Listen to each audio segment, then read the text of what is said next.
So I'm an ER doctor and I have a story that is 100% true and still gives me chills to this very day. And although I got permission to tell it, I haven't told many people until now. Many years ago, I was working in the ER and I got a patient who was a drowning victim, a 5-year-old girl who had fallen in the family swimming pool. When paramedics brought her in, they were doing CPR still. She had no pulse, no blood pressure, she wasn't breathing, and no signs of life. We brought her back to the ER room and we attempted to resuscitate her. I placed a breathing tube, and fortunately, after about 10 minutes, we got her pulse and blood pressure back. Family arrived and parents, of course, were extremely distraught. Dad particularly was really taking it hard. He was blaming himself. He was saying, I should have known better. It's all my fault. I should have known better. It's all my fault. I attempted to reassure him. I was like, sir, listen, this is not your fault. Accidents happen all the time. It was a complete accident. And he said, no, you don't understand.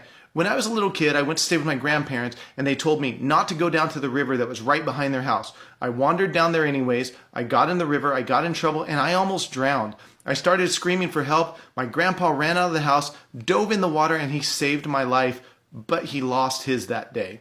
And the dad said, first I killed my grandpa, now I almost killed my daughter. And I, again, tried to reassure him. I was like, sir, it's just an accident. It's not your fault. You know, everything will be okay.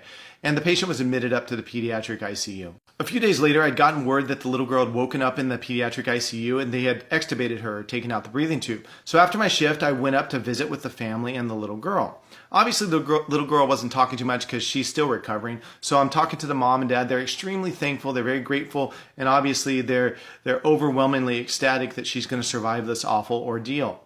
So then I turn my attention to the little girl and I'm like, just sparking up natural conversation. Hey, do you remember me? And she's like, no. And I said, do you remember the nurses? Do you remember the paramedics?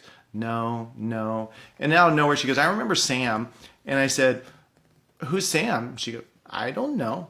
And I said, okay, well, what was Sam doing? Thinking, was he, doing chest compression, someone in the ER? I don't know. And she said, he was holding my hand. And I said, what did he look like? She said, he was wearing a hat and a funny jacket. And then I'm like, okay, I didn't know who she was talking about.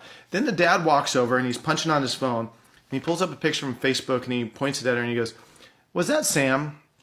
And she said, yeah, that's him. That's Sam. And dad turns to mom and he goes, oh my God, that's my grandpa.